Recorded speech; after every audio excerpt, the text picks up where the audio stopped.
The mayor of Virginia Beach, Virginia, is calling the most devastating day in his city's history. A workplace shooting that left 12 victims dead at a city office building. Police say a longtime city employee opened fire on his co-workers Friday afternoon and didn't stop until responding officers shot and killed him. The gun battle was described as long-term, and police say the shooter, who has yet to be named publicly, was armed with a semi-automatic handgun that was equipped with high-capacity magazines and a silencer. The complex where the violence unfolded is also home to the city's courts, municipal offices, and fire and emergency services. Errol Barnett is in Virginia Beach with the latest. Errol, good morning. Good morning. Look, in many ways, we are in the heart of Virginia. We're in the center of town of the state's largest city, and people here are reeling. Thankfully, the quick response by police likely saved many lives. But the gunman, who is believed to be a public works employee, chose to carry out his attack in the same building in which he worked. You can see that right behind me. It's a place where at any one time, there can be up to 400 people. As city employees dialed 911, Virginia Beach police were closing in. 4 officers entering the public utilities building, locating the gunman by following the sound of gunfire. They immediately engaged with the suspect, and I can tell you that it was a long gun battle between those 4 officers and that suspect. Police Chief James Cervera described a chaotic scene. And many times when we talk about an officer-involved shooting situation, it may be minimal rounds by the suspect and by the police officers. This was well beyond that. One officer who was struck was saved by his bulletproof vest.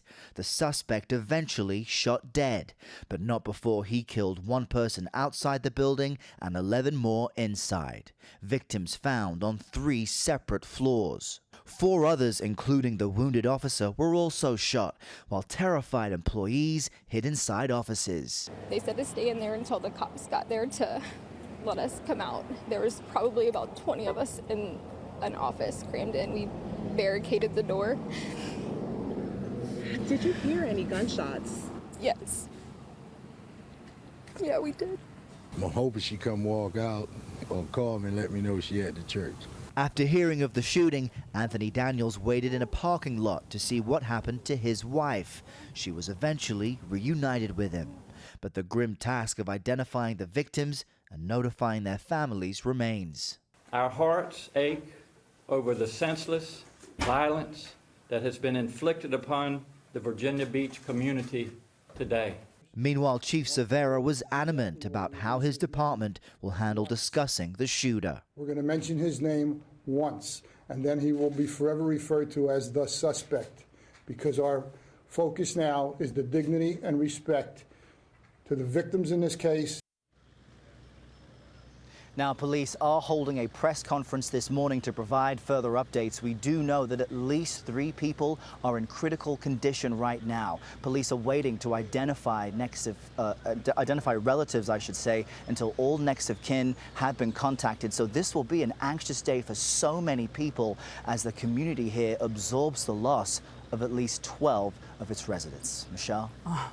Wow, just still so incredibly chilling, so much going on, so many people with comments. But one person who herself has been the victim of a mass shooter was Gabby Giffords. She had this to say: we're only 151 days into 2019, and there have already been 150 mass shootings. The fact that our nation's leaders continue to fail to protect us should fuel outrage in every American. The police chief said yesterday, these lives are changed forever. It's the reason why they only want to say that suspect's name one time. They actually had a community program planned today to deal with mass shootings, obviously canceled since, but it's something, an active shooter scenario, so that people in the community would know what to do. There will be a night of prayer at the Bridge Church in Virginia Beach this evening at 6 p.m. And obviously, our hearts go out to all those families, including the ones who were just worried about relatives, but ultimately were reunited. That's just it's a harrowing. You hear about the text messages that go out in that moment and cannot imagine what that would be like to not know about your loved one and their safety. It impacts so many people beyond just the relatives and the victims. Yes. Everyone in that community is feeling it. Everyone.